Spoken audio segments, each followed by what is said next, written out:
புனித நார்பட்டின் வாழ்க்கை வரலாறு. ஜெர்மனி நாட்டில் சாண்டன் என்னும் குக்கிராமத்தில் 1080ஆம் ஆண்டு பிறந்தார். இவரது தந்தை ஹெர்பர்ட், இவரது தாய் ஹெட்விக். இவர் சாண்டனில் உள்ள பள்ளியில் தமது தொடக்க கல்வியை பெற்றார். இவரது தந்தை சாண்டனில் உள்ள அரச மாளிகையில் வேலை பார்த்து வந்தார். இதனால் நார்பட்டின் குடும்பத்திற்கும் அரச குடும்பத்திற்கும் நல்ல நட்பு நிலவி வந்தது. இதன் காரணமாக நார்பட்டிற்கு நல்ல சலுகைகள் கிட்டின. இளம் வயதிலேயே நார்பட் அழகிலும் அறிவிலும் சிறந்து விளங்கினார். சிறந்த பேச்சாற்றல் கொண்டவராகவும் சிறந்த பாடகராகவும் நார்பட் திகழ்ந்தார். இதனால் இளைஞரான நார்பட் சாண்டனில் உள்ள புனித விக்டோரியா திருத்தலத்தில் உதவி திருத்தொண்டராக நியமிக்கப்பட்டார். அங்கு உள்ள ஒரே வேலை ஜெபம் செய்து பாடல் பாடுவது. ஆனால் நார்பட் தமது சார்பாக ஒரு நபரை நியமித்து பாடல்களை பாட வைத்தார். ஏனெனில் நார்பட் 5ஆம் ஹென்றிக்கு மத ஆலோசகராகவும் பணியாற்றி வந்தார். விக்டோரியா திருத்தலத்தின் வழியாகவும் அரசவை மூலமாகவும் நார்பட்டிற்கு அதிக பணம் கிடைத்தது. தனது வாழ்க்கையை ஆடம்பரமாக வாழ்ந்து வந்தார். இதன் காரணமாக இளம் வயதில் நார்பட்டிற்கு ஒரு குருவாக வேண்டும் என்ற எண்ணம் மனதில் தோன்றவில்லை. கிபி 1115ஆம் ஆண்டு ஒரு நாள், அது ஒரு வசந்த காலம், கடுமையான வெயில் நிலவியது. மதிய நேரம் நார்பட் தனது பணியாளரோடு விரடன் என்ற பக்கத்து கிராமத்துக்கு சென்று கொண்டிருந்தார். இப்பொழுது நார்பட்டிற்கு 30 to 35 வயது இருக்கும். அப்போதுதான் அந்த நிகழ்வு நடந்தது. நார்பட் தனது பணியாளரோடு குதிரையில் சென்று கொண்டிருந்தார். திடீரென்று இருள் ஆட்கொண்டது. கடுமையான மழையும் இடியும் மின்னலும் அவர்களை தாக்கியது. கடுமையான புயல் காற்று வீசியது. குதிரை நார்பட்டை தூக்கி தூரத்தில் எறிந்தது. 1 மணி நேரத்திற்கு மேலாக நார்பட் நினைவுகள் இழந்து தரையில் கிடந்தார். கீழே கிடந்த நார்பட்டை மரண பயம் தொற்றிக்கொண்டது. ஆண்டவரே, உமக்கு நான் என்ன செய்ய வேண்டும் என்று கத்தினார் நார்பட். தீயதை கைவிடு, நல்லது செய் என்று நார்பட்டின் உள்ளத்தில் உணர்த்தியது. அதே நேரத்தில் நார்பட் விழித்துக் கொண்டார். எந்த வழியில் சென்றார்களோ அதே பாதையில் நார்பட் தனது பணியாளரோடு வீட்டிற்கு திரும்பச் சென்றார். இந்நிகழ்வு நார்பட்டின் வாழ்க்கையில் பெரிய மாற்றத்தை ஏற்படுத்தியது. நார்பட் தனது சொந்த ஊரான சாண்டனுக்கு சென்றார். தனது சொத்துக்களை எல்லாம் விற்று அதனால் கிடைத்த தொகையை அங்கு உள்ள ஏழைகளுக்கு கொடுத்துவிட்டு நடைபயணம் மேற்கொண்டார். வெகு தொலைவு நடந்து சென்று திருத்தந்தை 2ஆம் கலேசியஸை சந்தித்தார். திருத்தந்தை 2ஆம் கலேசியஸ் நார்பட்டிற்கு எல்லா இடத்திலும் சென்று இறைப்பணி ஆற்றும் உரிமையை அளித்தார். ஏனெனில் அப்போதைய காலத்தில் எவருக்கும் எல்லா இடங்களிலும் மறைபரப்பு செய்யும் உரிமை இல்லை. நார்பட் கால்நடையாக சென்று பல இடங்களில் மறைபணி செய்து வந்தார். பல புதுமைகளை நற்கருணை ஆண்டவரின் வழியாகவும் தூய மரியாளின் துணையோடும் நிகழ்த்தி வந்தார். நார்பட் போதித்த இடங்களில் நிலத்தகராறுகள் அதிகம் நிலவின. இவைகளை அமைதியான முறையில் தீர்த்து வைத்தார். பலரையும் கவர்ந்தார். தனது பேச்சாற்றலாலும் தனது வழி நடத்துதலாலும் பலரை மனம் மாற்றினார். பிரிமோன்ட்ரே என்பது நார்பட் முதலில் தமது துறவற சபையை தொடங்கிய இடத்தின் பெயர். இது அன்றைய பிரான்ஸ் நாட்டின் ஒரு பள்ளத்தாக்கு பகுதியாகும். கிபி 1119ஆம் ஆண்டு அக்டோபர் மாதம் ரெய்ம்ஸ் கூட்டம் கூடியது. திருத்தந்தை 2ஆம் கலிஸ்துஸ் ஒரு புதிய துறவற சபையை துவக்குமாறு நார்பட்டை கேட்டுக்கொண்டார். நார்பட் இதற்கு இணங்கினார். திருத்தந்தையின் வேண்டுகோளுக்கு இணங்க பிரான்ஸ் நாட்டில் உள்ள லாவோன் என்னும் மறை மாவட்டத்தில் பிரிமாண்ட்ரே என்னும் இடத்தில் கிபி 1120ஆம் ஆண்டு டிசம்பர் 25ஆம் தேதி கிறிஸ்துமஸ் தினத்தன்று நார்பட் தனது துறவற சபையை தொடங்கினார். நார்பட் தனது சபையை தொடங்கிய காலத்தில் புனித அகுஸ்தினாரின் வாழ்வின் விதிமுறைகள் அன்றைய காலத்தில் பிரபலமாய் இருந்தன. நார்பட் தனது துறவற சபைக்கு நல்ல விதிமுறைகளையும் வாழ்க்கை நெறிகளையும் சிந்தித்துக் கொண்டிருந்த போது அன்று ஒரு நாள் நார்பட் ஆலயத்திற்கு சென்று கண்களை மூடி ஜெபம் செய்தார். நார்பட்டிற்கு இந்நினைவு வந்தது. தனது துறவற சபைக்கு எத்தகைய சட்ட திட்டங்களை வகுப்பது, அதை எப்படி செய்வது என்று. பிறகு நார்பட் தனது அறைக்கு திரும்பினார். அவர் அவ்வாறு சட்ட திட்டத்தை பற்றி யோசித்துக் கொண்டிருக்கும் போதே நார்பட் உறங்கிவிட்டார். அப்போது நார்பட்டின் கனவில் புனித அகுஸ்தினார் தோன்றினார்.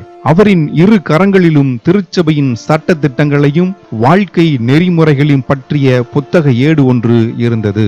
அதை புனித அகுஸ்தினார் நார்பட்டிற்கு வழங்கினார்.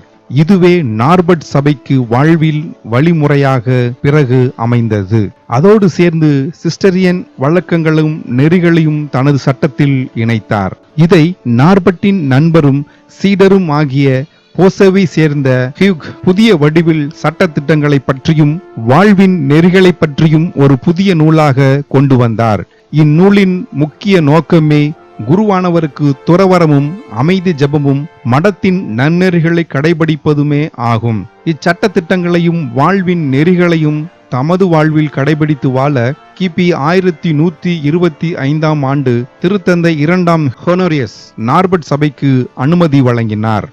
லாவன் பேராயர் கௌசி காட்டில் உள்ள பள்ளத்தாக்கை நார்பட் சபைக்கு அன்பளிப்பாக அளித்தார். கௌசி லாவன் நகரில் இருந்து 10 கிலோமீட்டர் தொலைவில் இருந்தது. அந்த இடத்தின் பெயர் பிரிமாந்திரே. இதுவே பின்னர் நார்பட் சபையின் பெயரும் ஆயிற்று. நார்பட் தனது துறவர சபையை துவக்கும் போது அவரோடு இருந்தவர்கள் போசேவை சேர்ந்த ஹியூக், புனித எவர்மோட் இவர்களை சேர்த்து 13 பேர் நார்பட்டோடு உடன் இருந்தவர்கள். ஒரே வருடத்தில் 13 40 நபர்களாக உயர்ந்தது. இந்த 40 பேரும் இளமையோடும் வலிமையோடும் அறிவொளி பெற்றவர்களாகவும் இருந்தனர். இந்த 40 பேரும் ஒரு சின்ன குடிசையில் வாழ்ந்து வந்தனர். இக்குடிசைக்கு அருகாமையில் புனித திருமுழுக்கு யோவான் ஆலயம் இருந்தது. சிறிது காலத்திற்கு பிறகு இந்த ஆலயத்தை பேராலயமாக கட்டி எழுப்பியதோடு இதனைச் சுற்றி பெரிய துறவர மடத்தையும் கட்டி எழுப்பினார் புனித நார்பட். இந்த பிரிமாந்திரே என்னும் இடமும் நார்பட்டின் கனவில் கடவுள் தோன்றி காட்டிய இடமே ஆகும். கிபி 1126 ஆண்டு திருத்தந்தை 2ஆம் ஹொனோரியஸ் நார்பட்டை மெக்டன்பர்க்கின் பேராயராக உயர்த்தினார். மெக்டன்பர்க்கில் நார்பட் பிரிமாந்திராவில் உள்ள ஒழுங்கு முறைகளையும் அறநெறிகளையும் அறிமுகப்படுத்தினார். இதனை பின்பற்றுமாறு அங்குள்ள மக்களுக்கு அறிவுரைகளை கூறினார். மக்களிடத்தில் வலியுறுத்தியும் வந்தார். பல புரட்சிகளை நிகழ்த்தினார். இதன் காரணமாக நார்பட்டை கொலை செய்ய பல முயற்சிகள் நடந்தன. கொலை செய்ய பலர் துடித்தனர். ஏனெனில் திருச்சபையின் உரிமைகளை தீய சக்திகளிலும் இருந்து நார்பட் காப்பாற்றி வந்தார். கிபி 1130 ஆண்டில் நடந்த திருத்தந்தையை நியமிக்கும் தேர்தலில் 2ஆம் இன்னசென்டிற்கு முழு ஆதரவு அளித்ததோடு அவருக்கு உற்ற நண்பராகவும் ஆலோசகராகவும் இருந்து வந்தார் புனித நார்பட். பற்பல பணிகளை செய்து வந்த நார்பட் உர்ஸ்பெர்கில் இருந்து மெயின்ஸிற்கு திரும்பி வந்தார்.